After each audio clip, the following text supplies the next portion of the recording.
cool good afternoon to all of you because the temperature a little soaring. So this is your host and digital dose for today's CCOE flagship webinar, PrivSec Spotlight, which is a CISO and DPO web series from the CCOE to hear from the industry expert. And today we are honored to host Miss Annapurna Kuchibhatla, who is a Chief Technology Officer for the Bajaj Electronics for this June edition of PrivSec Spotlight on the theme of securing the retail experience and privacy protection in omni-channel commerce. So before proceeding ahead, those who are joining us for the first time, so let me just briefly tell you about who we are and who you are hearing today. So this is Mithali Agrawal. I lead the business development, marketing, communication, and in community engagement for the Cybersecurity Center of Excellence. It is a G-Local Hub jointly established by Data Security Council of India, which is a NASCOM initiative, and the government of Telangana, with the objective of enabling the entire ecosystem and strengthening the posture of cybersecurity and privacy locally and globally. And cybersecurity doesn't look for any kind of a geographical boundaries. That we will hear more from the ma'am today. And ma'am, with your permission and not taking much time from the audience, I would like to introduce briefly about you that whom we had, honored to hear today. So we are having with us today Miss Annapurna with over 30 years of experience across the broad spectrum of IT, including IT governance, IT strategies, risk compliance, software quality information security, IS audit or outsourcing, project management, program management, software development, and implementation system analysis, design and system administration, and IT training with sound knowledge in the latest technologies and the good management and leadership skill. We are privileged to have Ms. Annapurna with us today. She has also served as consultant with Mahendra Satyam, Chief Technology Officer and consultant for LV Prasad Eye Institute. At present, she is working as the Chief Technology Officer at Bajaj Electronics. She is also a certified system auditor, CISA, certified software quality professional, certified BS 15000 auditor, Microsoft certified system engineer, Satyam Computer System Limited certified Six Sigma Big Black Belt, project management professional, and function point analyst trained on CMMI 1.2 by KPMG, IS 27001, and ITIL. Maybe I may not be able to read the complete list. She is also a proud member of ISACA, USA, a member of CHIM, College of Healthcare Information Management Executives, India, a member of CIO Forum and CIO Club, Hyderabad. Ma'am, we are honored to have you today and over the platform to you, ma'am. Thank you, Mithali, for the nice introduction. Thanks for this opportunity. For convenience sake, to avoid disturbance here, I'm keeping my camera off. Okay.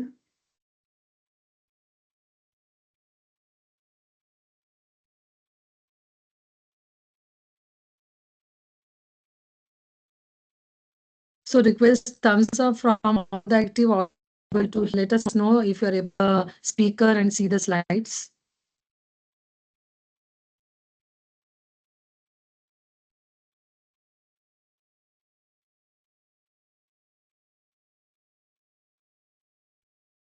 Can we have some confirmation from the audience if you are able to hear the speaker and see the slides? No, Mithali. Yes. Thank you. Thank you. Ma'am, over to you. Yeah, thank you. So, Mithali, when you have given me the topic, securing the retail experience, data protection and privacy in omni-channel commerce, then something has really occurred to me. I was reading a book by Gurucharan Das, The Difficulty of Being Good. So he says in that book, in India, we never remember when we heard Mahabharata and Ramayana for the first time. We never knew when we heard those stories for the first time. So it is part and parcel, right? Similarly, security and data protection, they are similar to that. And thanks to DSCI and NASCOM for these initiatives, which made cybersecurity and data protection, privacy, these things as very familiar and we breathe, drink it kind of thing. Thank you very much for this. And yesterday I happened to listen to one of the leadership talks from Ramesh Mehta. I think he's Harish Mehta. He was talking about how they have made NASCOM and DSCI to improve the ecosystem in digital transformation of India. So really, those are very inspiring stories, and really happy to be associated with DSCI and join you for this lecture today. It was our privilege to have you, ma'am. Thank you. So retail business is very nearer to us. Us means we users, we public, we people. We are day in day out. We are very much closely associated with retail businesses. We know the retail businesses like supermarkets, hypermarkets, electronic shops, stores, textile stores, bookstores, music recordings stores, beauty item stores. So many. Sorry to interrupt you. Is your slide in a presentation mode, ma'am? Yeah, it is in presentation. No, I'm not able to. No, it's not visible to me as well. Oh, sorry. Can you reshare once? Yeah, I'm doing that.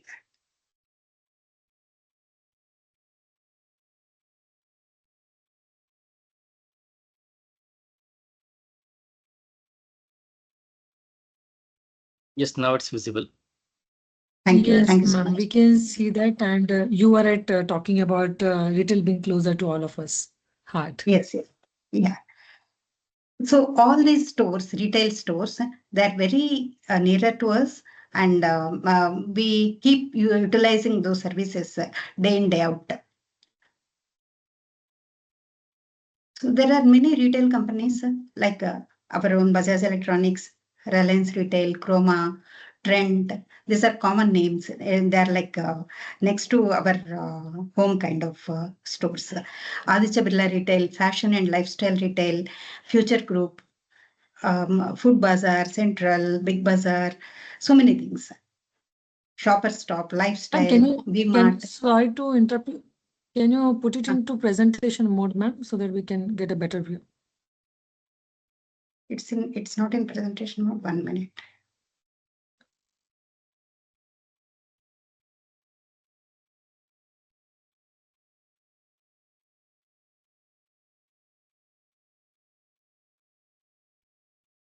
Please confirm now. Yes, ma'am. Yeah, ma'am. Please go ahead. Okay. So DMart, Trend, which is called Jodio, so many Nika, so many retail stores day in day out we keep utilizing. Other than this, more popular nowadays are e-commerce platforms like Flipkart, Amazon India, then quick commerce platforms like Zepto, Blinkit, so many things. So there are different retail business formats like physical stores. Physical stores or examples are department stores, specialty stores like electronics, supermarkets, convenience stores, warehouse retailers where bulk purchase can be done, and chain of stores, franchises, and online retailers like e-commerce platforms and online stores, direct selling from e-commerce platforms, then non-store retailing like direct television, telemarketing and other things. Similarly, mobile retailing like selling products through Zepto, Blinkit, Big Basket, Flipkart, Swiggy, etc. So these retail businesses are handled in different modes. One is business to customer, manufacturer to customer, e-commerce, marketplace, through WhatsApp or social media, and quick commerce. So these different modes have different type of requirements and different types of services being provided. Accordingly, the security and data protection and privacy may differ, the way they collect data and maintain data. So B2B businesses, they serve the vendors. So it is business to business. So other businesses purchase from these businesses. These vendors, they will be maybe small vendors. So that is the reason retail stores still provide this kind of services. And definitely retail store means business to customer. Customers go and purchase the items they want. And manufacturer to customer, manufacturers at their at their industry point or wherever it is, they can run some retail stores and they can sell the items. When it comes to e-commerce, e-commerce is their online business where they can sell online items through online, and they keep the orders. The customers keep the orders, and the service providers or businesses, they honor the orders. And marketplace is a place is the kind of business where these businesses, they will tie up with Amazon, Flipkart kind of thing, and they sell the goods and articles. On WhatsApp, still it is not full-fledged, but still many people are making an attempt to sell items on WhatsApp. Quick commerce, anyway, we are aware, day in, day out we are using. That is through mobile platforms. In retail businesses, the high-level process would be that one is procuring the goods, items, whatever business they are in, then maintaining the stock, taking the stock in and maintaining that, and warehousing.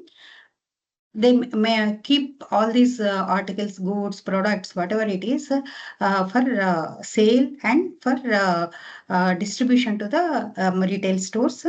Then when customer comes, they will check, they will select the items, products, and they go for billing.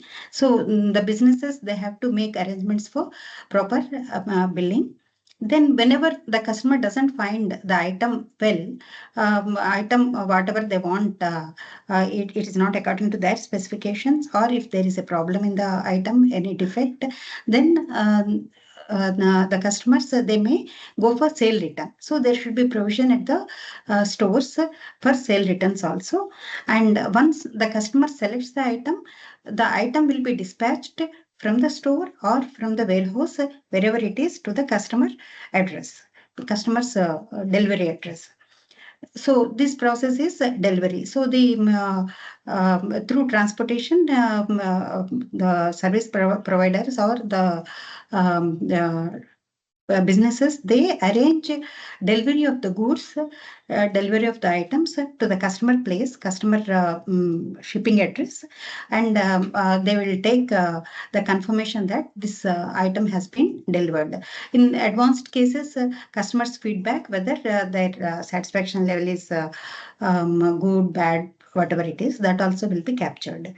Then once the item is delivered, for some kinds of items, the customer support is also required. For example, for electronic items, the installation and other things have to be taken care. So this data will be given to the brand manufacturers, and they will arrange for the installation and other things. So these retailers will act as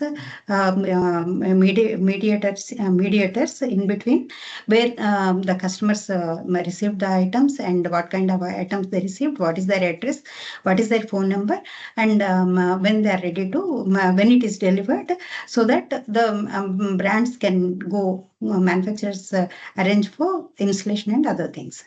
So apart from these things, there is another process in retail business, that is marketing. This marketing requires customer data to understand what are their purchase behaviors and how they are going to how they are going to get the loyalty points and other things, and what kind of advertisement or information should reach the customers.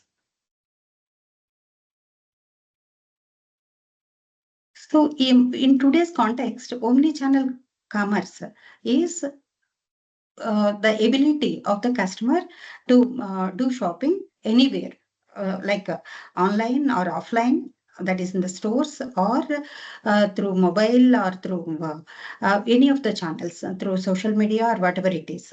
So to have this omni-channel commerce, so much of data integration and availability of the information is very much required from the business front. So it may consist of online stores, e-commerce, marketplace, mobile apps, social media, all the things together. For businesses, definitely it is very much useful. During COVID time, actually, from then onwards, this concept of omni-channel has improved like anything. We can give one unified customer experience, so that customers' time is saved and customer will have better options, and definitely business will increase because of this. So what is the present status of omni-channel commerce? The present status efforts are being done for omni-channel commerce, but to some extent, like to the extent of e-commerce, online business, and offline business, so much of integration has happened. Very few companies they are able to reach to WhatsApp level, and still it is in transition process. That's what we can say, and sometimes they are working with weak integration among the channels. So because of this, there can be issues like multiple touch points of data, multiple access, uncontrolled data distribution to outsiders or whomever it is required, and scheduled mails, many others. These are the risks involved. So definitely improving, handling these challenges, these issues, and providing omni-channel experience to the customers will be definitely helpful by providing seamless, effortless, time-saving, and giving multitude of options with unified experience.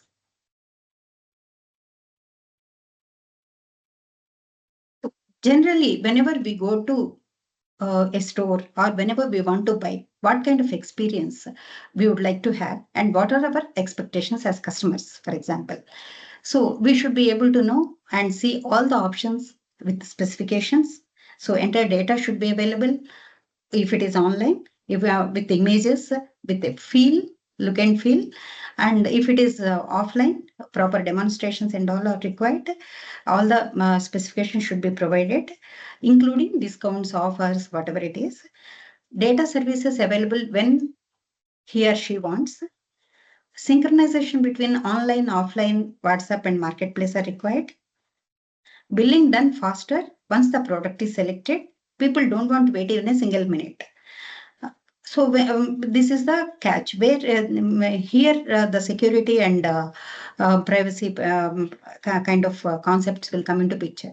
So when the customer comes, when billing has to be done, if the local network is not working, or internet is not working, application is not working, or data is not found. For example, the customer is the old customer, and he has some advance amount kept with the store, then that data cannot be retrieved. Then it gives a better experience to the customer. So billing done faster once the product is selected is the number one requirement from the customers. All the offers and discounts applied as per promise. So the data should be available properly without any mistakes, up to date. Then only the customers will be served properly. Generally, there will be repeat customers. Customer loyalty will be there, and customers who are used to one type of company, store, or whatever it is, they keep going there. So the data availability is very much important. So his or her personal data protected from unauthorized use and sharing. Confidentiality is very number one priority nowadays. People are very skeptical, very keen, and they're aware. They know the problems. by having their data with others unnecessarily. So this is the very important expectation nowadays, and definitely faster, better, and reliable and cost-effective services.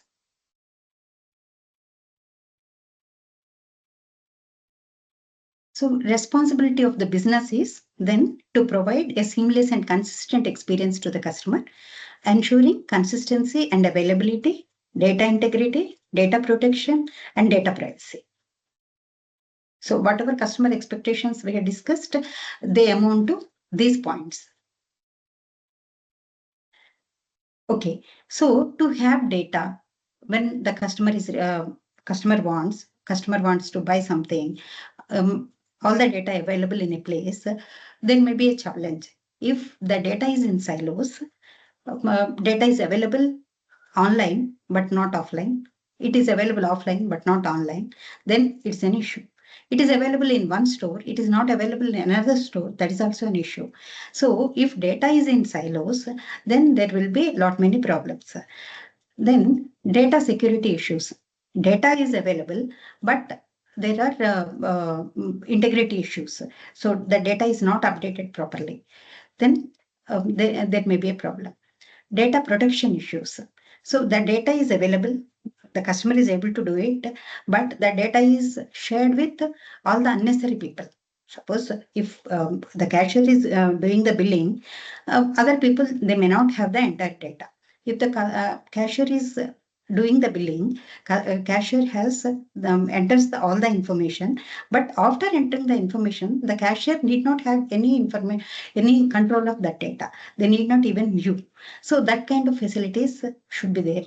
Otherwise, the data is not protected properly. So not only this, lack of uniform policies and enforcement. Sometimes especially in multi-stored or multi-franchises organizations, out of sight, out of mind kind of thing, out of mind, out of sight, whatever. So that kind of scenario will be there. There people may not follow all the policies and procedures. So for this, automation helps a lot in bringing uniformity across the organization. Adequate review and audit mechanisms. So we keep doing things, but many times unless we check, unless we monitor, unless we audit, we will not be able to understand what are the gaps.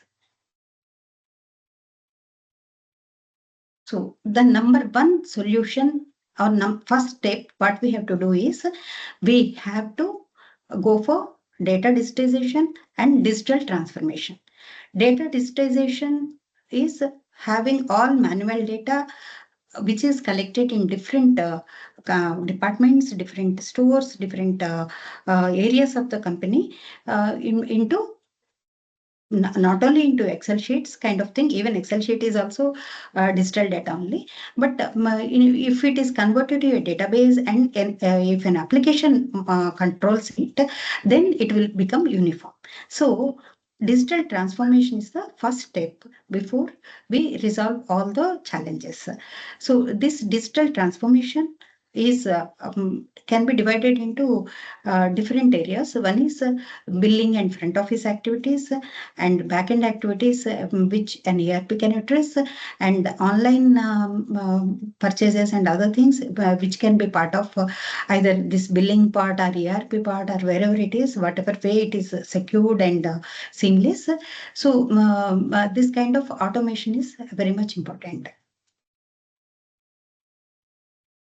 And having different applications at different places, and the entire organization using multiple applications, legacy applications, new applications for one function, one application, another function, another application, without proper integrity, proper integration, and without real-time integration, these things will cause problems, and data may not be available appropriately when it is required. So data after going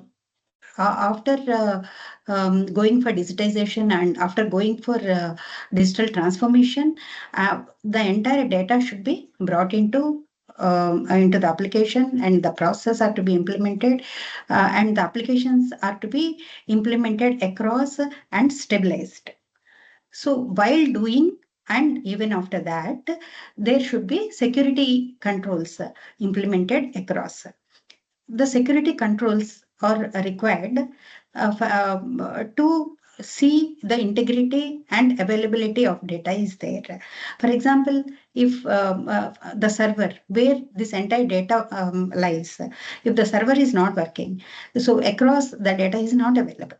So the availability of the servers, the availability of the network, the availability of the internet, these are the fundamentals, but they are very important. So, if really internet problems are there, or any risks are involved, are anticipated, then in that case, redundancy, fault tolerance, and failover mechanisms, these are to be implemented. So for this, proper risk assessment has to be done first. So all the applications which are in place, which are being used, and the kind of expectations, the kind of requirements, we have to take the stock of all these things and understand the risks involved, whether we are able to deliver these expectations in the current scenario. That has to be understood. So for doing that, the risks are to be done, risk analysis has to be done component wise, software wise, hardware, software, process, at every step. The risk assessment has to be done, and the failure mode analysis has to be done. If it fails, what is going to happen? What is the kind of risk going to take place? So whether the risk is, suppose on the scale of 1 to 5, it is minimal, which can be ignored, or it is maximum, where the services cannot be continued. So that kind of risk rating has to be associated with that. Then obviously we first address all the high risk items. So generally, whenever risk assessment we consider two things. One is whether there are threats involved, and whether there are vulnerabilities involved. So if there is vulnerability is a gap, and threat is the chance which can exploit that vulnerability. So when a threat is there and when vulnerability is there, when both are there, then definitely there will be high risk rating. The probability of the threat happening is less. That is, we can coin two terms, we can use two terms. One is impact and the other one is probability. If the probability is less and impact is more, or impact is less, probability is more, then also we have to give high rating. And when probability and impact both are less, we can address those things later while giving the risk rating. So like that, we have to do risk assessment for all the primary services, facilities, and software, hardware, whatever it is. So after doing detailed risk assessment, and this risk assessment has to be done very frequently in the sense at least once in 6 months, and whenever there is a change in the business landscape, or IT landscape, or security landscape. So then this risk assessment has to be done again, and whatever actions are planned, they have to be taken till closure, and residual risk has to be calculated.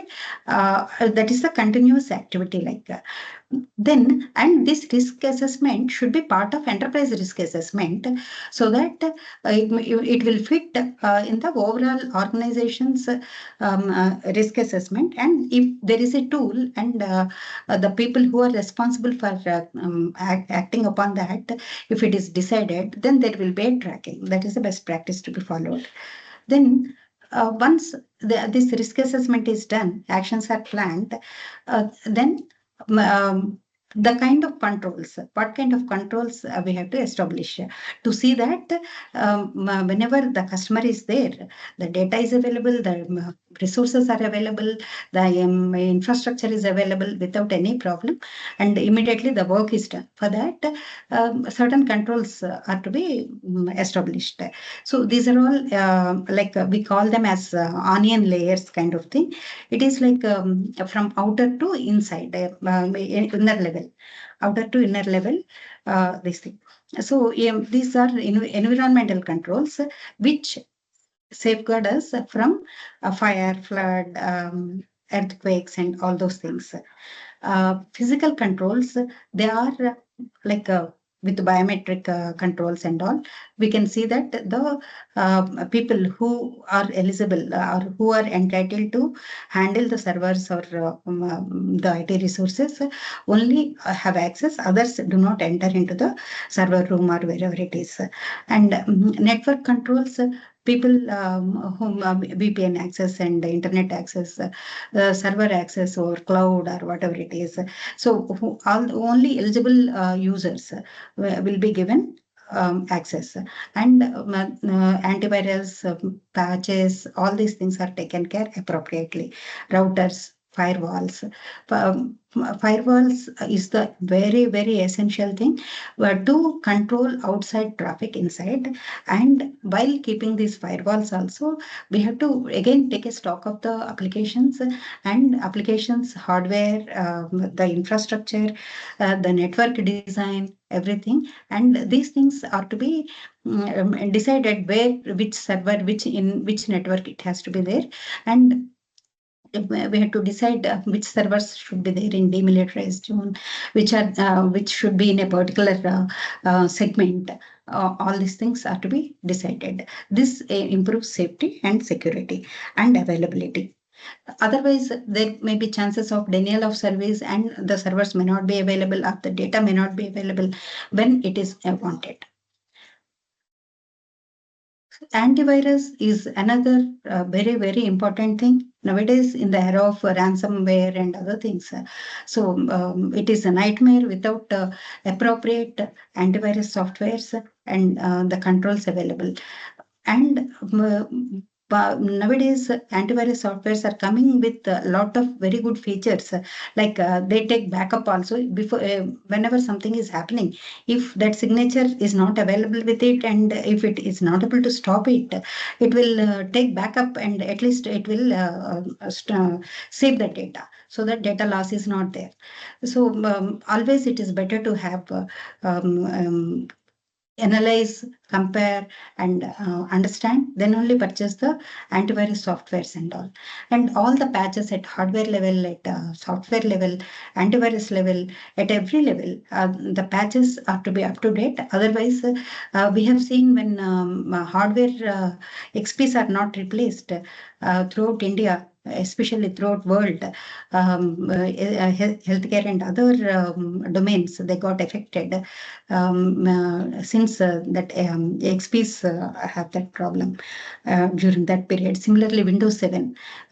So whenever one version expires, so we should be careful in replacing that with the next version at least. Otherwise, there may be problems. So not only that, database level controls, so that everyone doesn't have access to database, and database data structures, everything, instances, they are protected. Application level controls, we need not say every one of us know.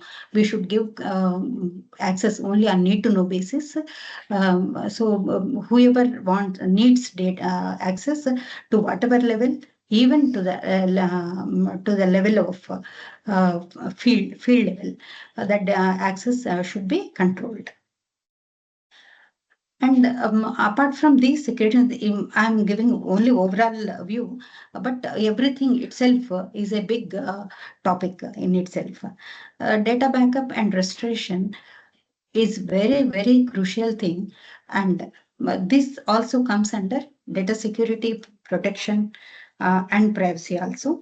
So this data backup has to be maintained depending on how we are collecting the data and the importance of the data and when what is being collected. So generally, differential backup, incremental backup, there are so many strategies, so many methods to do this. Every day taking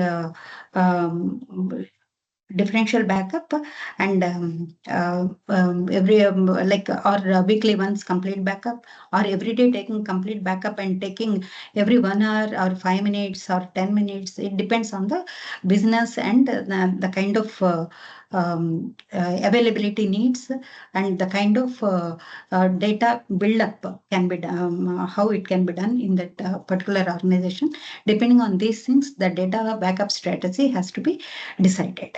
So once the data backup strategy is decided, it is very important to enforce that and see whether it is being done in the same fashion or is there any gap. Generally, we are all aware the problems happen when we are when we are like not attentive, or only once we have done that mistake.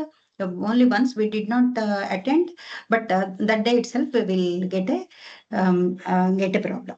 So even once is not accepted in this kind of arena. So data backup on everyday basis has to be done. Roles and responsibilities have to be assigned, and it should be checked frequently whether data is being backed up as planned, as scheduled or not. And nowadays everything is online, and if everything there are tools, and as soon as the data backup is done, we'll get mail communication that data is backed up or data backup has failed due to this reason, and we can again attend to that, resolve, and can do the backup again. So all these automations are very much required. Automation for business we keep doing, but automation for the IT is also very important. Then only this kind of gaps can be eliminated.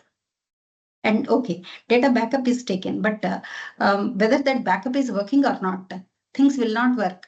Maslow or somebody has told, things will not work whenever it is most required.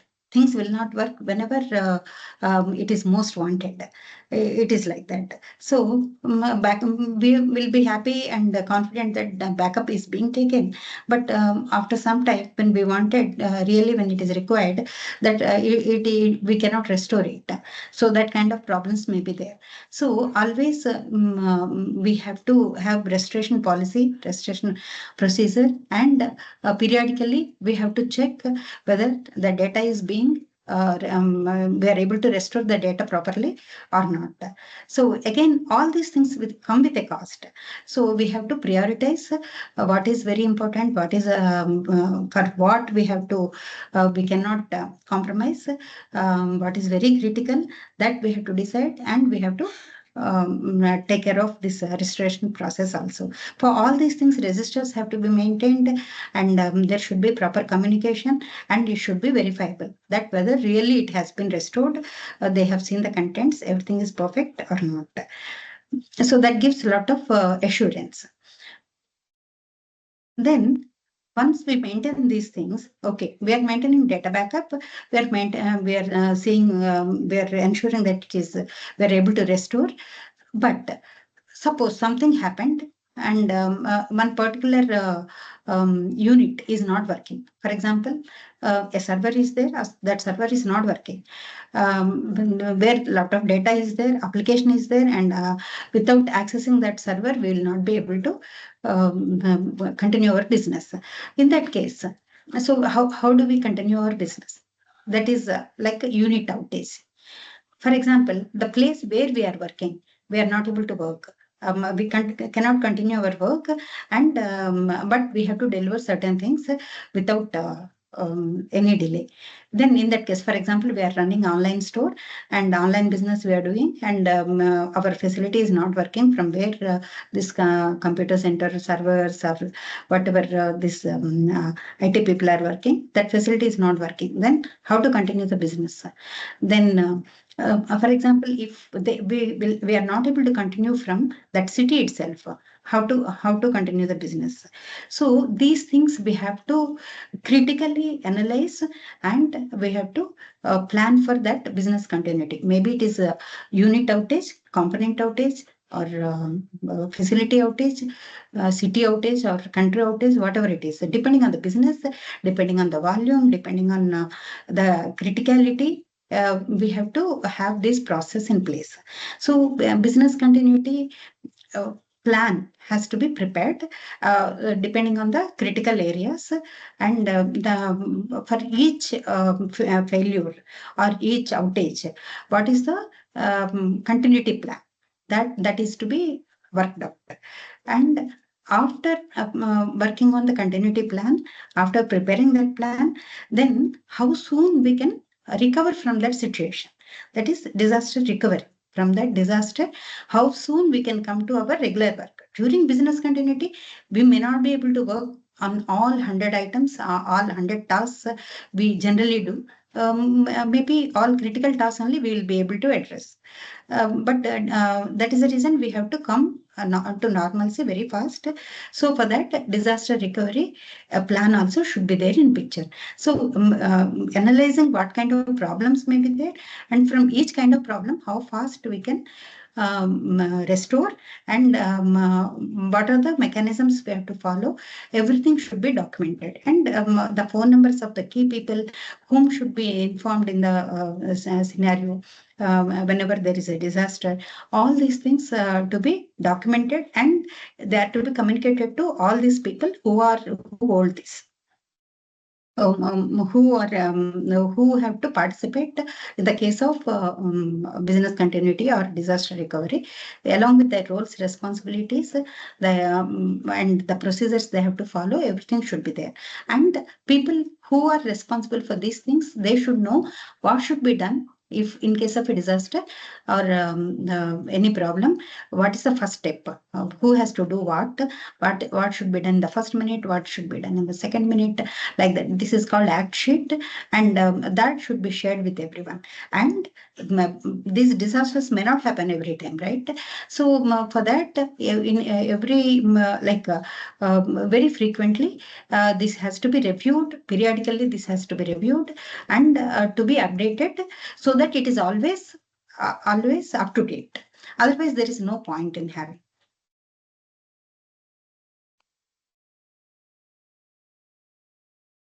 We were talking all these things to understand how to give customer, how to make customer experience great. So customer experience will be great if security, that is availability, integrity of the data and systems are perfect. That's number one. Number two is once the data protection is being followed, and the data privacy is followed. In these cases only we'll be able to give better experience to the customer. That's what we have discussed, and we discussed about how overall, like how security has to be taken care. Then when it comes to data protection, so data protection is protecting the purpose, actually protecting the purpose of collecting the data in a way. So lawfulness, fairness, and transparency. Data processing must be lawful, fair, and transparent to the data subject. Purpose limitation. Data should be used for the purpose it is collected, not for any other purpose. Data minimization. Whatever minimal data is required, that only we need to collect, not more than that. Accuracy. Personal data must be accurate and kept up to date. So if we have a wrong billing address, wrong shipping address, and wrong phone number, then there is no use. There will be conflict and will not be able to give right service to the customer. Storage limitation. Data should not be stored longer than necessary for the specified purpose. So for whatever purpose we have collected, for that only we have to use. And if the data has to be maintained for other statutory or other compliance purposes, then with a disclaimer, with conscious note, it should be maintained. Integrity and confidentiality. Data must be protected against unauthorized access, alteration, and destruction. So, as I explained earlier, if a cashier collects data, after that, there is no work for the cashier to access the data unless again the same customer comes with some information that he has some advance amount left here to purchase something or whatever, then only that data should be visible. That also, once the customer gives his phone number or whatever it is, you should be able to search and see the data and serve the customer again. Otherwise, as in a report format or whatever way, it is not required. So whoever doesn't require any access, that should not be provided. Similarly, accountability, data controllers are responsible for demonstrating compliance with data protection principles. So why we are collecting data, how we are maintaining the data, where we are storing the data, who is accessing the data, and where this data is getting distributed, that is shared. All these things are to be properly accounted for, and in case of any questioning or query, people should be able to answer appropriately. So how data protection can be done? One way of and best way is encryption. Protects data during transmission and storage. That's what even in WhatsApp we see your message is protected like that. So access controls limit access to data based on need to know and least privilege. So already we have discussed that. So, okay, we have given, we have encryption mechanisms, we have access controls. Then, see, we have windows and doors to our house, but always closing them, we cannot achieve anything. Okay, we have to open that to get air or sunlight or whatever it is. So when we open, there will be dust and other things coming inside. So how we are taking care of that? So similarly, we cannot close access for everyone.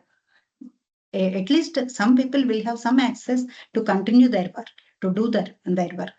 So in that case, how to handle if people who have access, if they do something, how to handle? So generally, we protect USBs, we protect mail in, mail out, depending on whoever do not require those facilities. Based on that, we remove that, and only upon HOD's permission, we'll be giving those access like that. Okay, so we do we take every care, but after taking care also, some people still they will be having access. If something happens, if data goes out from those people who have access, how to handle? So for that, data leak protection, data loss protection softwares are there, and these DLPs they work based on the keywords we give. So whenever mails containing those keywords go out, or whenever documents are shared with those keywords, whenever documents are copied with those keywords, then it will give a report. So see, we have to work on, again, everything comes with a cost. Really, that kind of requirement is there, and even after restricting, we are going to get this kind of problem. That has to be evaluated, and if it is required for those people who have access, these softwares are to be installed and they are to be monitored. Softwares installed and everything is done, and after that it is not monitored, not controlled, there is no meaning. One is preventive mechanism with access controls, encryption, all these things. Then the other one is detective mechanism. So people who have access, if something happens, so how to know, and depending on that, what action should be taken. So that kind of procedure should be there in place. And we keep outsourcing, and we employ, we give subcontracting, we employ outsiders for some work, whatever it is. So whenever we give data to those people, sensitive data, so then we have to mask the data, and we should not give complete data to them, so that it will be secured. So regular backups and recovery. ensures data can be restored in case of loss or damage, that already we have discussed. So data deletion and disposal. There should be proper procedures. The data deletion or disposal is not done in haphazard way. It is properly done, and it is done as per the process. So these processes are to be followed. So these are the very important things to do data protection mechanism. Apart from these things, whenever we may get our application development, our servers outsourced. For example, nowadays we are using cloud, so it is like black box for us. I mean, on the cloud, our server is there. In the server, our data is there. So then we check everything, like whether we have multiple internet connections for them, where multiple routers they are using, they have multiple firewalls, whether different applications have different firewalls. There is, so that there is no overlap, and what is the traffic to those firewalls, how security is being protected, what are the antivirus softwares they have installed. All these things we can talk, we can ask, and we can discuss. But after doing all these things also, what is like how they're maintaining their facilities. We take all those facilities, we see, but every day in day out we may not have access to those things.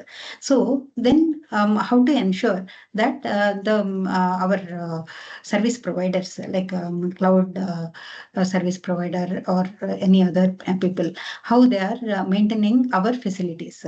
So then we have to depend on their third party audits, like SOC 1, SOC 2 reports, and we have to go through them very clearly, and we should have our own mechanisms to see, like and we should employ tools also to understand how things are going on that front.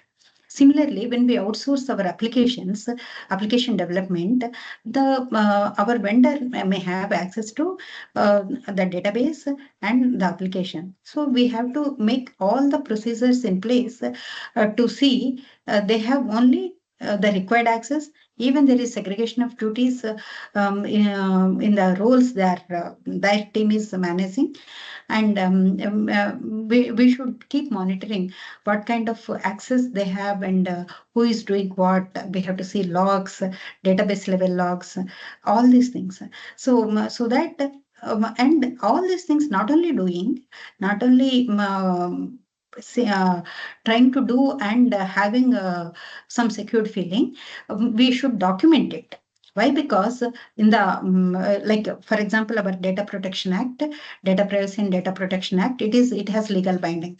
Not only this, even our other security standards, like security and SEBI also, they will be asking for evidences whenever some inquiry is there, or whenever some investigation is there, or for these audits, security audits, we have to produce evidences. Then only they will give non-compliance compliances. So otherwise they will give non-compliance. So not only doing, recording is very important. Recording in the fashion of a mail approval, or document review, signature, walkthroughs, whatever it is. And having internal audits is also a great idea. All these things really help us. We think that our work will be increased. No, it is really to help us, and to identify the faults and correct them in right time. A stitch in time is saves nine, kind of thing. And not only that, there was a joke earlier somebody shared with me, like I don't have petrol in my car, but I'm in a hurry. I don't have time for filling it. That's what somebody says. Are we going to agree? Will his purpose be served? No. So it is like petrol. Having identifying gaps, identifying problems, and handling them is like having petrol in our car. It is that important. Otherwise, it may lead to thousands of problems. And especially in the current era of digitization, this is really a very important tool.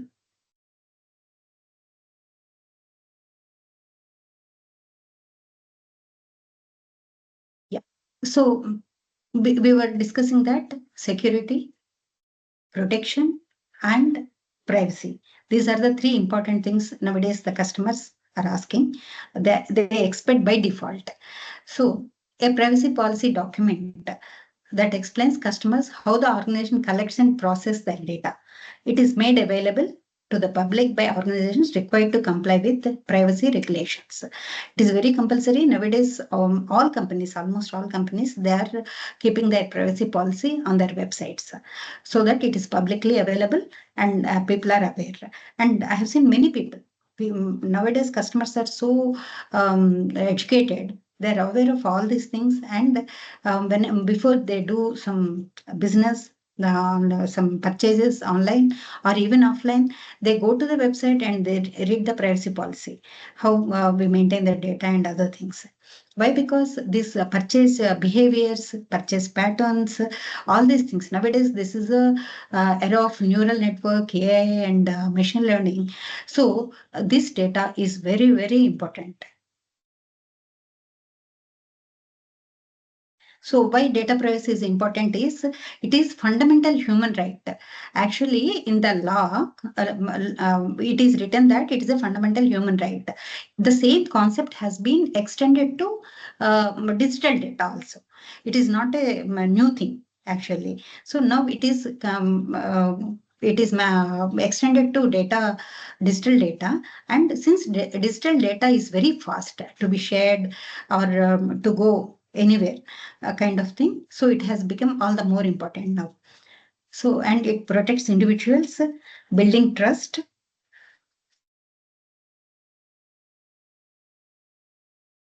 So who has to do what in data privacy and protection?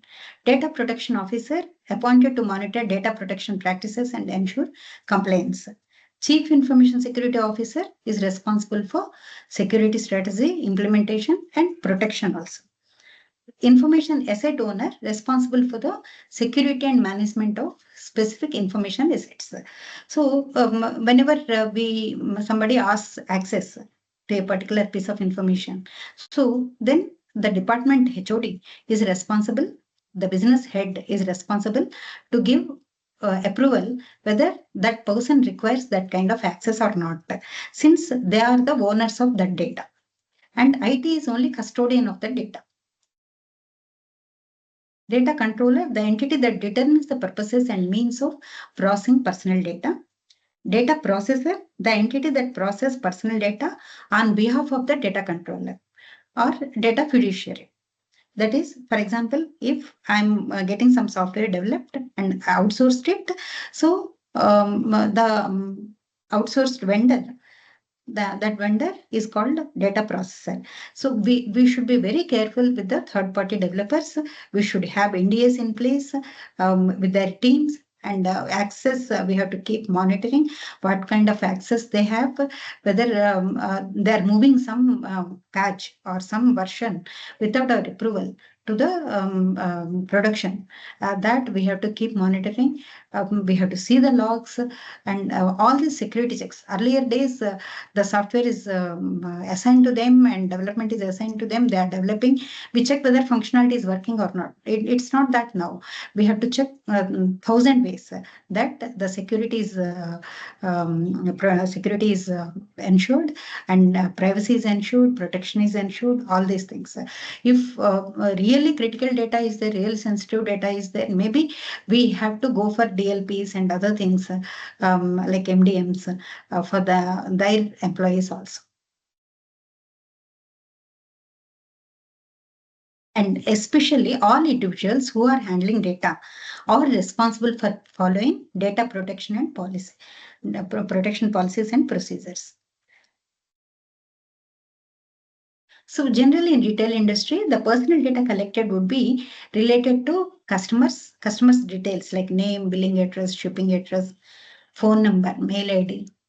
If it is more than 50,000 rupees worth the shopping, then PAN card details also have to be collected. Customer purchase behaviors, purchase details, loyalty points, maybe so many things.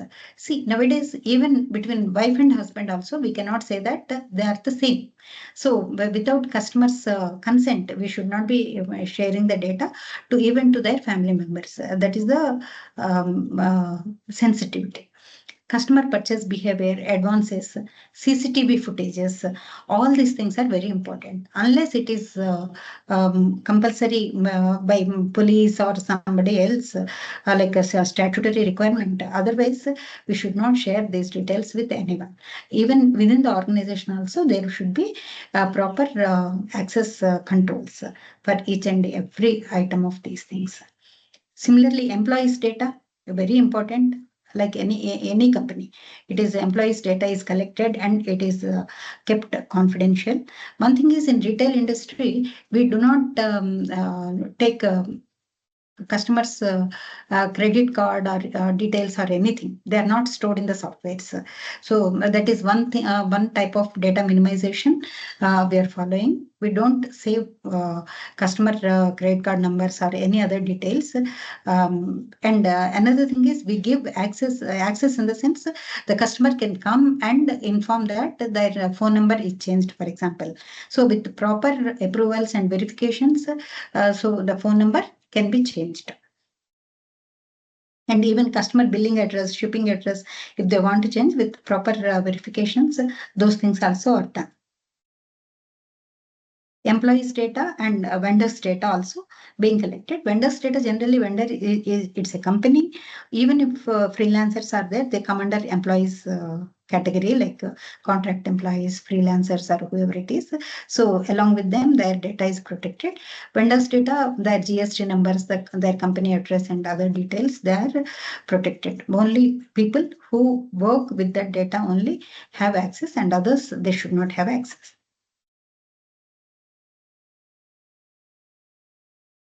So the care should be taken against data collection, data storage, data access, data distribution is the another important area. Data distribution in the sense within the organization. For example, finance team have some doubt. Some question they have to ask. Suppose they have to ask marketing team, or they have to ask only HR, or they have to ask some sale business head. Okay, so then they need not copy IT for that. So they can talk to them, or they can share that data to that sales head, and that mail should not be shared with all others. So that kind of education is very much required. Similarly, between departments, within the department also. So who requires to know, and whom we are anyway. If we send to 10 people, one of the people will address Pulke. We should not share that kind of data. Though it is not very critical, what is the point in sharing? That culture should be developed. So this comes with continuous education and awareness programs, and keep telling. So HOD has to tell. Whoever see can tell that. That is very important thing. So data distribution, not only through mails, it can be through reports access, and it can be through outsiders through mails, and even the customer through mail. Everything, wherever, every source of data going out in the sense now within the organization also, going to any second person. That has to be verified, and continuous education and preciseness has to be achieved. Data retention and data erosion. So data retention, it is like, again, invoices are to be maintained for 8 years, or some data should be maintained for 7 years. There are so many compliance requirements, and so many areas. So the biggest thing we have to follow always, it is inevitable, but there should be a clear note as to why we are doing what we are doing, how we are doing. This is very important. And even while erasing the data also, there should be proper documentation, and again the purpose, intent, and the format, how it is being done, and necessary witnesses or whatever it is, those are to be maintained. So data privacy and protection has a legal binding as per DPDP Act. Data in digital form comes under its scope. Nowadays, where is the data which is not in digital form? What is the data we are maintaining manually? Even today, we manually maintain also. Tomorrow, we have to convert into digital form. Maybe PDF, maybe scan, maybe Excel, maybe Word, or whatever it is. So almost everything is coming under.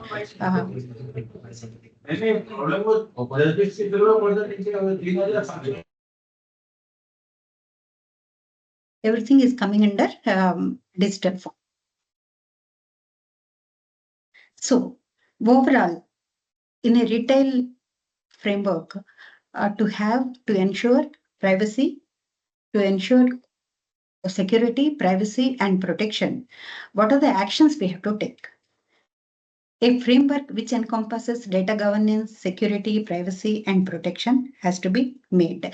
See, for different compliances, different standards, for different audits, for different compliance reports, we cannot maintain different frameworks. So one framework which consists of all the things, all the action items, all the parameters should be prepared and it should be followed.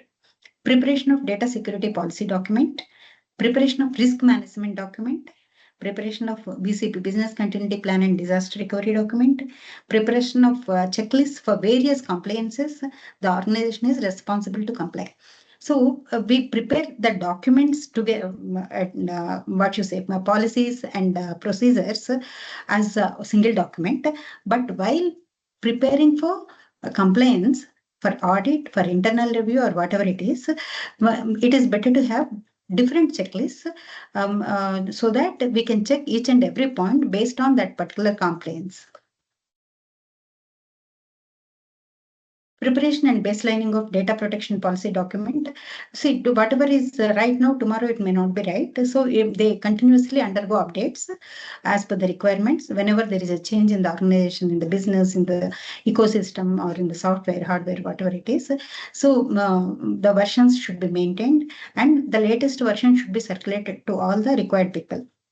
Similarly, privacy document should be there on the website, latest privacy document. And establishing procedures for data protection impact assessment, which is very important. First, we have to take stock of what is the data, personal data we are collecting within the organization, each department wise, cross department wise, how we are collecting data, what we are collecting data, what is the data we are collecting. That we have to first take into consideration. After collecting that, establishing procedures for privacy notice, consent management, and whatever is required, procedures for establishing and implementation of security controls, procedures for supporting data principles. Suppose if they want some changes in their data, or if they want some data to be removed, or if they have some requests, whatever it is, and if they have some breach complaint, all those things, for supporting them, there should be provision either through software or through help desk or whatever it is, and it should be clearly documented and it should be intimated to everyone. Intimation of personal data breach in case of personal data breach to certain. Primary intimation, as all of you know, it is immediate, and secondary intimation within 72 hours. And to the data principal also, it should be communicated. There is a point behind it. So they will take care, and it shows our transparency. That is one thing. It is to help them to be careful with what is going to happen with that data breach. Establishing procedures for following retention periods, training and awareness plan, and providing the same. That is very, very crucial. Many times in security and privacy protection, in these areas, people cannot understand especially in our country. In our country, the barriers are less, barriers are limited.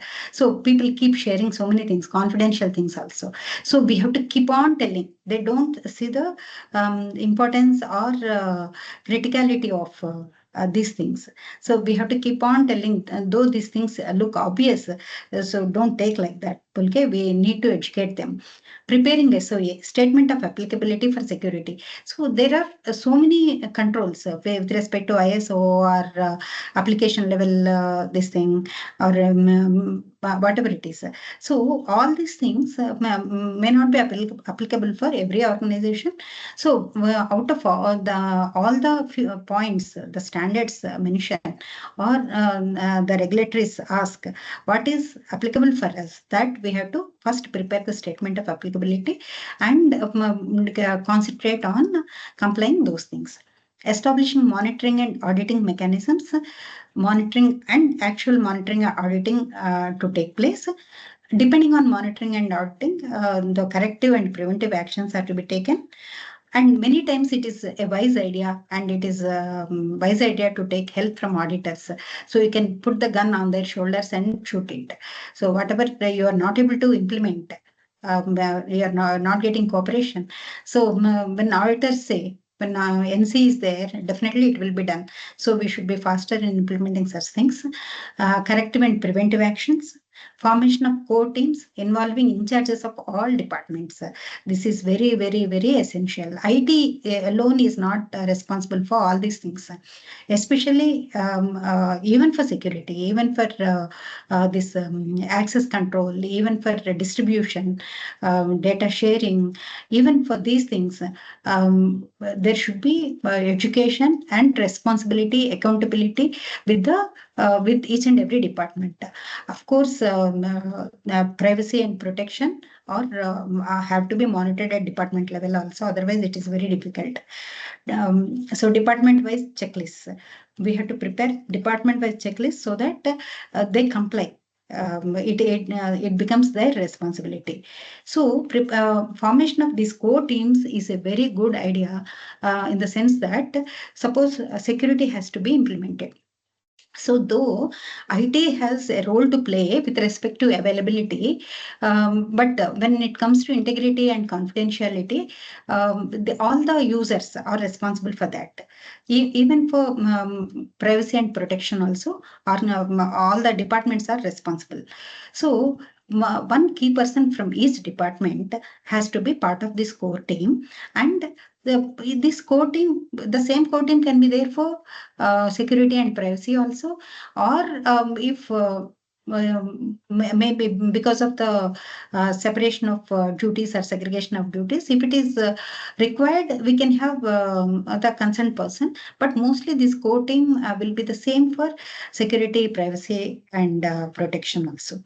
So the actions assigned to these core teams should be tracked till closure, and it is like it should be all as part of governance activity, and every care should be taken. It is many times it happens that formulation is very easy, but enforcement and after that taking things to closure, and it's like a PDCA cycle: plan, do, check, and act.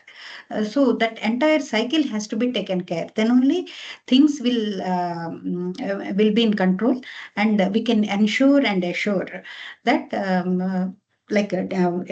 data security, privacy, and protection are taken care.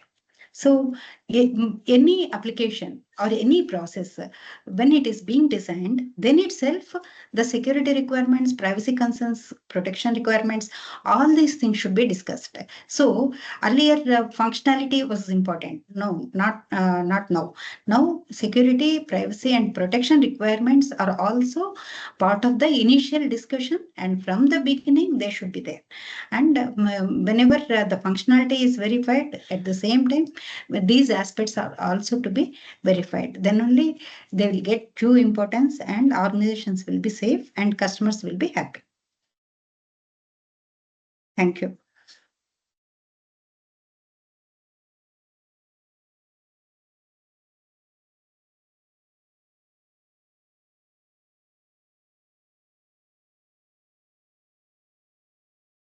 Hello. Hello. Yeah, ma'am. Hello. Yeah, any questions, Hello. Mitali? Yes, ma'am. So, thanks, ma'am, for such an interesting session. As you told that retail is close to all of us, and it was really amazing to know that what all, where all this cybersecurity and privacy, protection of data and protocol can help us. So, I request the audience, if you have any questions, the forum is open for questions. You can either text it or unmute yourself and can ask directly to Miss Annapurna. Do we have any question from anyone? You can raise hand also.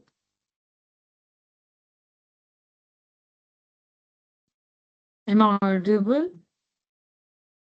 Yes, you are Ma'am, audible. am I audible? Yes. Yes. Who is this, please? Ma'am, I'm Yogesh Manne. Yeah, Yogesh, open to you. Yeah, Yeah, please. Yeah. Yogesh. Good evening, ma'am. I have a small question. Like, Yeah. as you are right now working with the firm and trying to work along complying the regulations of the government and the acts, right? So I just Yes. wanted to know that because DPDP is a really new act which has been come into enforcement. So I just wanted to know what are the shortcomings of the DPDP Act as you see as a person from the side of a firm, because you'll be handling a lot of data. So I just wanted to know what are the because everything has a room for correction.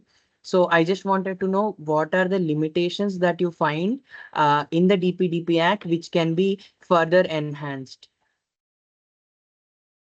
As far as I'm concerned, DPDP Act, I want more clarity. In DPDP Act, more clarity is required in every front, actually. And the second point I feel is the penalties are huge, right? Actually, data privacy and protection are so important. That is the reason that kind of penalties are indicated. But we have to understand as to how to how to secure from such kind of non-compliances. That is very important. So in that front, more clarity is required. For example, the retail stores are there. The retail stores, they don't collect much data of the customers. Okay, whatever data they collect is that is available everywhere, for example. So this data, okay, the phone number or address or these things, they leave many places at many places. So how such kind of data we have to, how to distinguish between whether that data is available with others and how we are going to protect that so that the customer doesn't have any inconvenience. We can take care within the organization to the extent possible, but such kind of obvious data, but nothing is obvious data as per DPDP Act. So more clarity and more what you say, clarity is required from my perspective. Ma'am, can we have your video so that it can be more Yeah. engaging? Yeah. Yeah. Do anyone else would like to know anything else with respect to data, PII, or with respect to, retail sector? Because there can be a personal level query also, because we being all the user of at least all those who are from the metro city might have done Blinkit or Zepto once a while, I guess, by now. Nowadays, Ma'am, there is nobody how who is not using these things. Yeah, uh, please, Yogesh. right, ma'am. Ma'am, one more question is that how is the data like because we cannot be storing data might be of 10 to 15 years or some a long period of time, right? What are the regulations that are available in like destructing the data that is being collected, or how is the data after a long time being organized, or where is it actually going through? First of all, data retention period is the topic you are asking, right? Yes, ma'am. Yeah. So financial data, it has certain limitation, like 7 to 8 years. Okay. And 8 years, I think. Then like this data privacy says data is required as long as it is being used. For example, okay, not in retail, this thing, healthcare. In healthcare, what happens? Clinical data will be there, right? Clinical trials. So the patient, there will be so much of R&D is will be done on patients. So patient consent is very important. So they will take in writing the patient consent and that they save it. In between, the patient, if for any reason they want to withdraw it, they can withdraw it. Okay, so for that, actually, as long as the patient's approval is there, till that time only that data should be maintained. Otherwise, it should not be maintained like this. So it depends on industry. One is financial data, banks in banks and financial organizations, and the other one is employee data. It will be saved, but it is not coming under this thing. Data privacy only. Data privacy is very important when it comes to employees' data. So financial data, it has a limitation, and other data, as long as it is being used only, it should be there. Ma'am, Ma'am, I after got that one doubt period that goes out, what happens to that data? What happens to? What happens to the data after the retention period? It should be deleted. It should be deleted. It should be formatted wherever it is there, and it should not be there in the system. System in the sense in the organization, in any form. So, ma'am, No, there out are of two different things. There are two different things. One is compulsory maintenance. So whether it is there afterwards or not is a different issue. But it should be available at least for 7 or 8 years. That is the, it should be available. We cannot say that it is not available. Okay, that is one thing. But data privacy says data should not be available beyond the utilization. Okay, so that is different. It should not be available. Whereas in the case of finance data, it should be available for that period at least. So that is the thing. okay, ma'am, there is a extending question to this. So when the data is being formatted or it is being maybe during these processes, if the data is being corrupted or if there is some kind of malfunctioning that is or some kind of hack or a threat happens to the data, will the organization be the responsible client for this?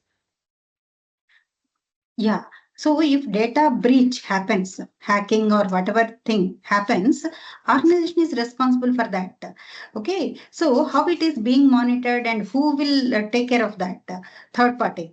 So for that, if it is data privacy related thing, the organization has to inform a certain and the data principal, that is the person whose data it is, to that person they have to intimate. Whereas if it is any other data, for example, any other compliances, it will be non-compliance from SEBI side or from ISO or from whoever it is. Okay. Right, ma'am. Thank you. Ma'am, I have this one doubt because I'm a binger. I watch a lot of, and now every crime scene will also talk about cyber. I'll take your message. I just had extended question doubt to us.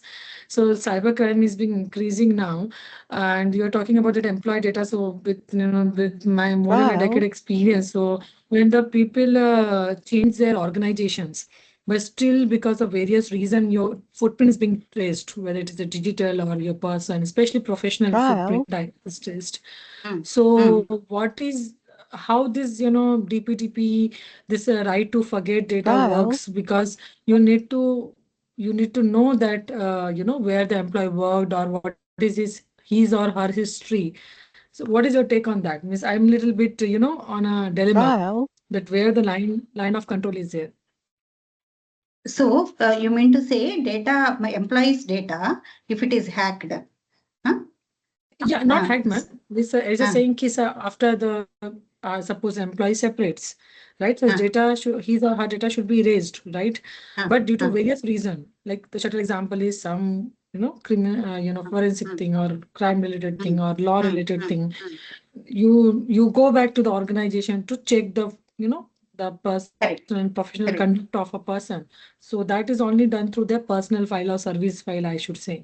So then how does it? Because as per the ISO, I know there is a deadlines for employee data should be restored till the lifetime, or there is a period of some two decade or some locking periods are there. Data is not removed. Employees data, it will be there for background check and so many other things. It is it should be available actually. Okay, that is one thing. Second thing is, as you are saying, for forensics and all, whether they have deliberately removed because of this thing or really as per their process they have removed, that is a very tricky thing to understand, right? Yeah, I understood. So for that is the reason I am saying whenever you erase anything, there should be a reason. Is there a policy? Is there a compliance requirement or whatever it is? Why you have removed that? Why? And it should be planned, right?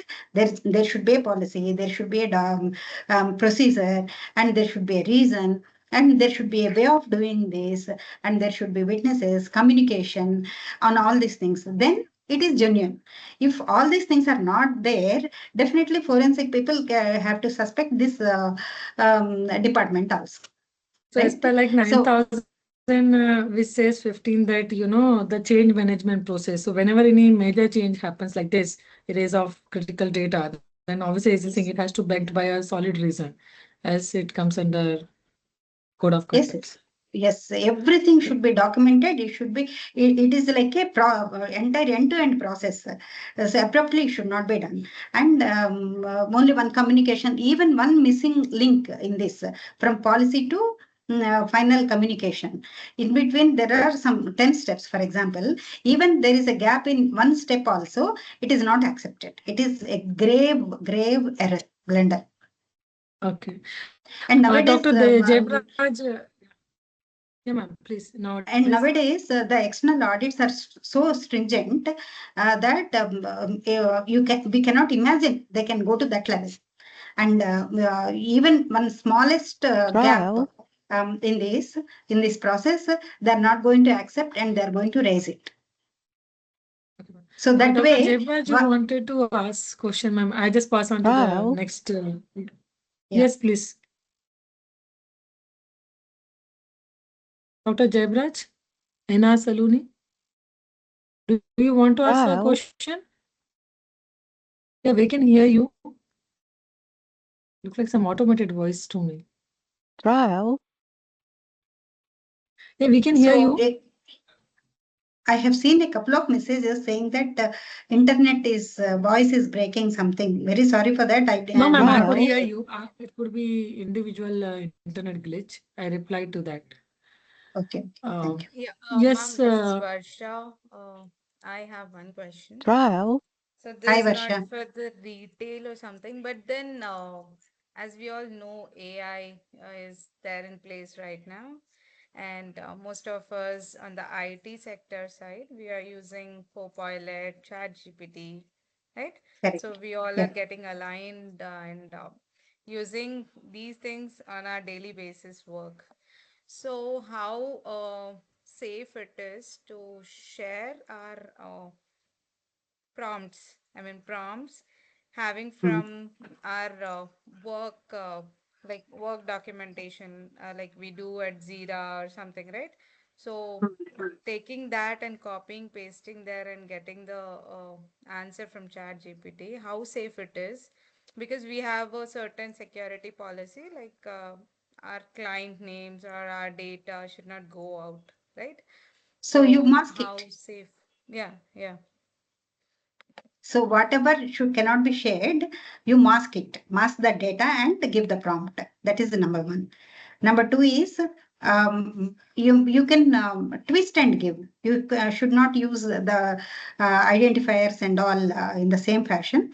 In different fashion, you can ask. Okay, so always you have to keep in view that your organizational security policy has to be followed and should not do whatever you should not use. Okay, that is the first point. Second point is whenever you are giving data, you mask it or you change with some formula. You do like that. And third thing is, if you are asking for some ideas, even ideas can be going out, right?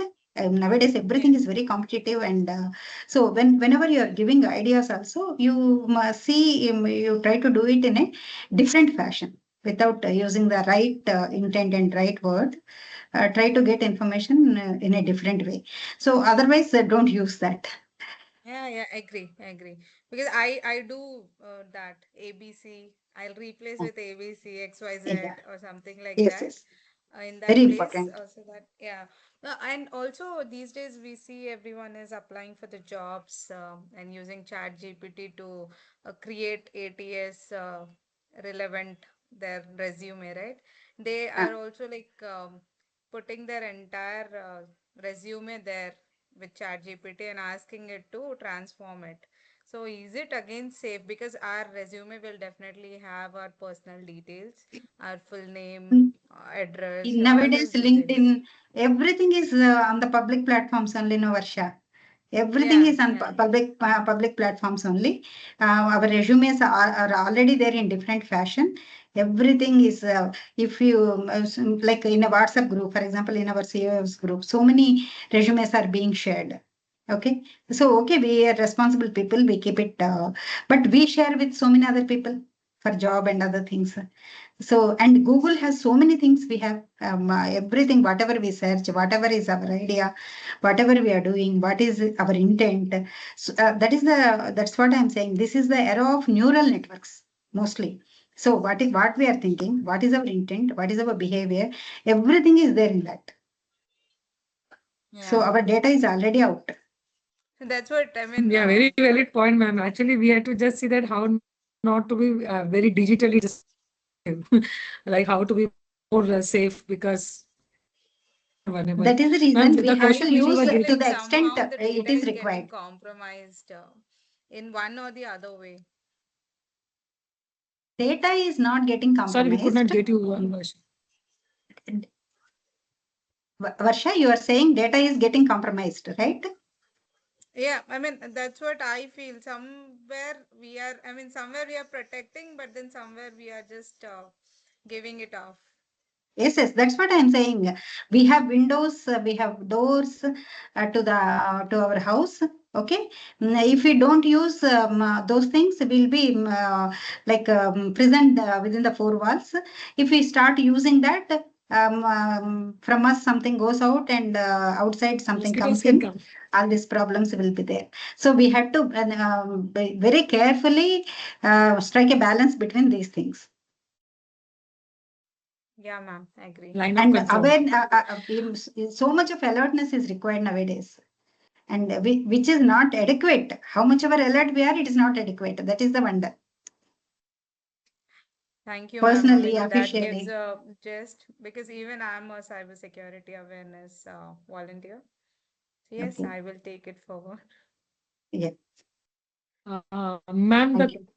question which we were getting from Dr. Ena Solomon Jebraj was about in the security aspect, how zero trust security model in retail sectors are used. So the zero security is essential in every. Sorry, zero trust is essential in every sector. In every sector, we have to. Without that, we cannot live. We cannot live. Now that is the mantra nowadays. It is as good as any other sector. We have to. But only thing is, this retail industry, it is like in the evolution process. In this evolution process, we have to carefully strike a balance between different things of the business, like business, customers, security, information security, privacy, all these things. So we are implementing everything, but uh, with proper awareness, proper education, and taking buy-in. Always change management is one leg, one foot forward and the second foot along with others, right? So that strategy we are following. That's it. Ma'am, I just got one, I don't know, it's more like a getting confirmed or aware of.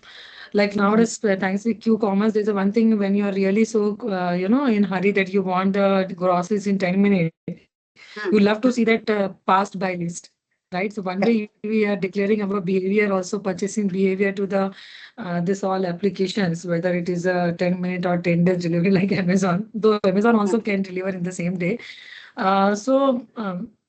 What is your, like, as you said, ki we are already vulnerable to the data being already out. So, is it, it's fine that, okay, even our behavior, how we operate, what we like, so everything is known, right? So, Yes. nowhere Yes. where we are actually into the privacy. So, No, or privacy, anyway, the retailers privacy, are. we are talking so much, but really, privacy is not much known. Our food habits, when we want, what we want, all these things, people are aware, companies are aware.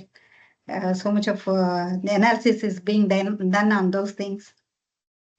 But It might be done on a mass data with the masking, I guess. Or see, it also penetrate to the level of individual mapping. so data, see, organizations when they share data, it will be happening through masking or all the procedures they might be following. Okay, but there are so many individuals. At one point I missed during my discussion, even in the slide also, I missed is the social engineering. The main problem is cybersecurity or privacy or protection, all these things. One thing can compromise everything. That is social engineering.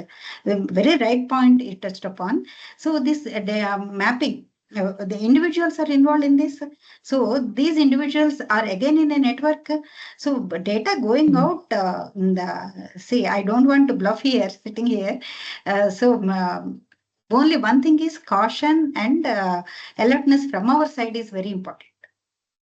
That's it.